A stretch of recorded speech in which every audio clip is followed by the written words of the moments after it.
oras gihatod kaninyo sa EXL Magkabuhay. Buhay at makulay ang buhay sa EXL Magkabuhay.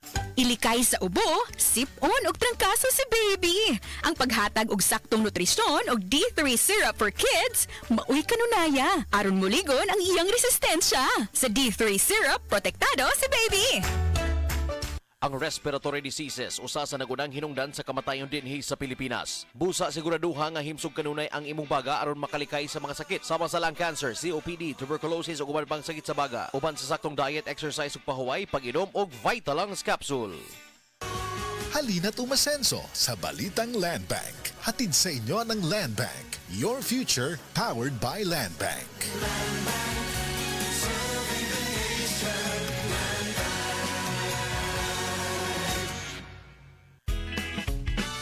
Ipatak-patak ang punjisol sa kati-kati ng katawan, tulad ng buni, alipong at an-an.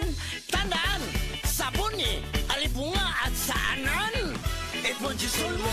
Benzoic acid plus salicylic acid is the generic name of Fungisol. If symptoms persist, consult your doctor. Ang Fungisol mapalit sa Rose Pharmacy, 360 Pharmacy, Majesty Pharmacy, Didings Pharmacy, Queen's Pharmacy, Alfar Pharmacy, Evercare Pharmacy, La Nueva Pharmacy o sa inyong mga suking butika. That news was brought to you by ACS Manufacturing Corporation, ISO certified world-class quality. ACS!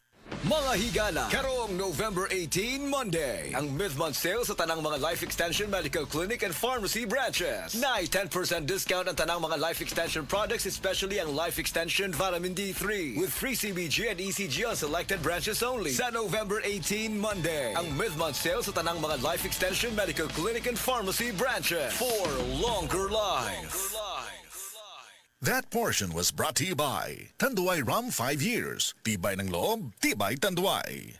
Ako si Joy sa Balandit. Akong bana na lupus ang iyang sakit. Problema ko kadili na siya kabangon, dili na mukaon, nang lagom na siya, namurot ang iyang lawas. Unsa may akong itambal, mao to na may akong silingan diri nga naninda sila Boss Herbal Capsule. Pagkainom niya suso sa kasiman nakaloy sa Ginoo, nibalik ang iyang kusog, nawa na iyang panglagom. Kabangon na yung taon siya, ug mukaon na siya. Ug hantod karon, ang Boss Herbal Capsule ra gyud akong gisaligan, wa na siya gi-maintain nga tambal. Proven and tested gyud na sa ako ang bana.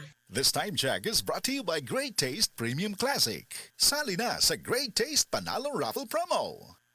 The original Koi Herbal Capsule. Ako dahil si Jill Suico, taga Sibunga, kanang dugay na ko nagagamitan sa Koi kay kada siyang tungkol sa akong high blood, sa akong diabetes, sa akong mulungan sa akong totoy, labat sa akong ulo, katapos kong lawas. Since nagamit ko sa Koi, after sa akong papanganak sa akong youngest, akong edad kay 43 niya, hantod tara. Kapag na makatulong, kasi may diplomatic na nimo. Okay ra jud ko niya, makatulog ko, kay batan ako, abtik ra jud ko kaayo. Nanggaan akong lawas ba. Daghang salamat sa the original Koi capsule.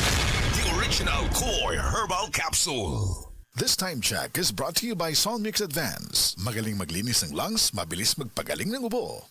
Ang mahugaw nga colon na makadaot sa lawas. Dako mahinabo nga mahilo ka og sa kadangatan mag-develop ini sa colon cancer kung ato pasagdan ang large intestine. Ang hugaw nga colon ang pinakauna nga silent killer. Ang kamatayon magsugod sa colon. Mag-inom sang Super Fiber, the fast-acting colon cleansing product approved by the FDA Philippines. Ug para sa mas maayo nga resulta ubanon sa pag-inom ang Life Extension Vitamin D3 kag Super Fiber. Para sa himsog kag maayong digestion, mag-inom kada adlaw sang Super Fiber. Mapalit sa mga butika.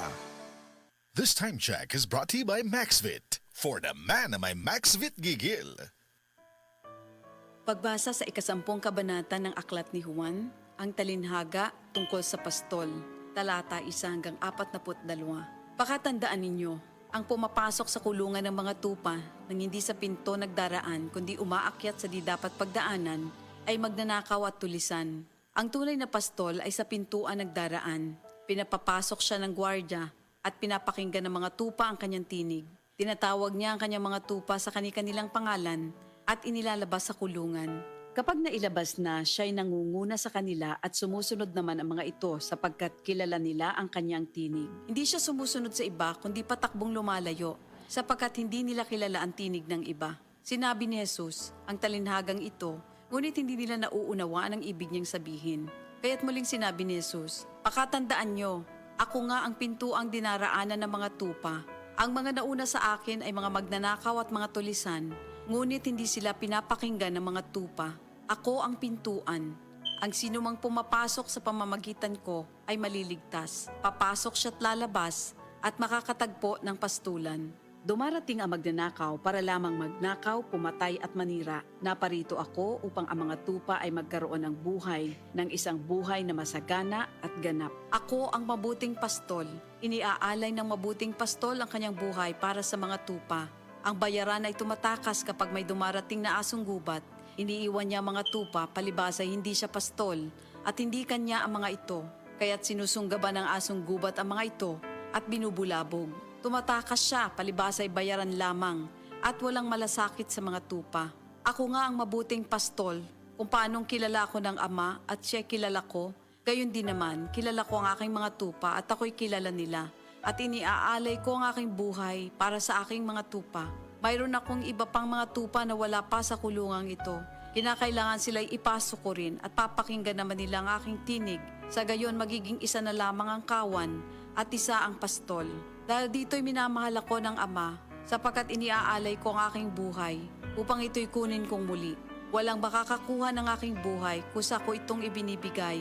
Mayroon akong kapangyarihang ibigay ito at kuning muli. Ito ang utos na tinanggap ko sa aking Ama. Dahil sa mga pananalitang ito, hindi na naman nagkaisa ng palagay ang mga Hudyo.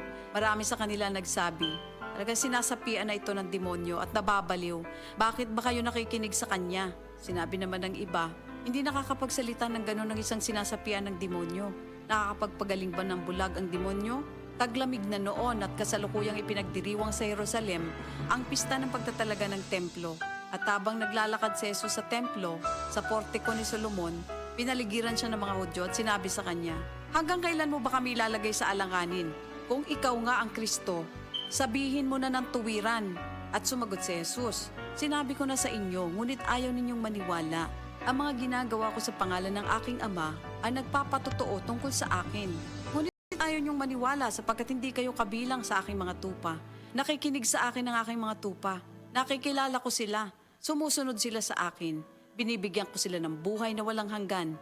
Kailan may hindi sila mapapahamak at hindi sila maaagaw sa akin ninuman. Ang aking Ama na siyang nagbigay sa kanila, sa akin, ay lalong dakila sa lahat at hindi sila maaagaw ninuman sa aking Ama. Ako at ang Ama ay iisa. Ang mga pinuno ng mga Hudyo'y muling dumampot ng bato upang batuhin siya. Kaya't sinabi sa kanila ni Jesus, marami akong mabubuting gawang ipinakita sa inyo mula sa Ama. Alin ba sa mga ito ang dahilan at ako'y inyong gustong batuhin? Sumagot ang mga pinuno ng mga Hudyo, hindi dahil sa mabubuting gawa kaya ka namin babatuhin, kundi dahil sa paglapastangan mo sa Diyos, sapagkat nagpapanggap kang Diyos, bagamat tao ka lamang. Tumugon si Jesus, di ba nasusulat sa inyong kautusan? Sinabi ko, mga Diyos kayo. Mga Diyos ang tawag ng kautusan sa mga pinagkatiwalaan ng salita ng Diyos at hindi maaaring ipawalang bisa ang sinasabi ng kasulatan. Ako'y pinili at isinugo ng Ama. Paano ninyo ngayon masasabing nilalapastangan ko ang Diyos? Dahil sa sinasabi kong ako ang anak ng Diyos? Kung hindi ko ginagawa ang mga pinapagawa ng aking Ama, huwag niyo akong paniwalaan. Ngunit kung ang ginagawa ko ay ang mga ito, paniwalaan ninyo ang aking mga gawa kung ayaw ninyong maniwala sa akin. Sa gayon matitiyak ninyong nasa akin ang Ama at ako'y nasa Kanya. Kaya tinangka naman nilang dakpin si Jesus ngunit siya'y nakaalis. Muling pumunta si Jesus sa ibayo ng Jordan sa puok na dating pinagbautismohan ni Juan. Habang naroroon siya'y maraming lumalapit sa Kanya. Sinasabi nila, si Juan ay walang ginawang himala, ngunit totoo ang lahat ng sinabi niya tungkol sa taong ito. At doon, maraming sumampalataya kay Jesus. Ito ang salita ng Diyos. Kamautang mo diskarte, bisan magdungan-dungan pa ang mga hagit sa kinabuhi. Pero unsaon kung magdungan ng bughat, labad sa ulo, pamaol o hilanat, diskarteng Rexidol Forte na! Mas paspas banat sa bughat, nga naikadungan na labad sa ulo, pamaol o pwede sa nahilanat. Mas paspas banat sa upat, bisan magdungan pa! Faster versus paracetamol in as fast as 30 minutes. Unilab yan. Paracetamol caffeine is the generic name of Rexidol Forte. If symptoms persist, consult your doctor.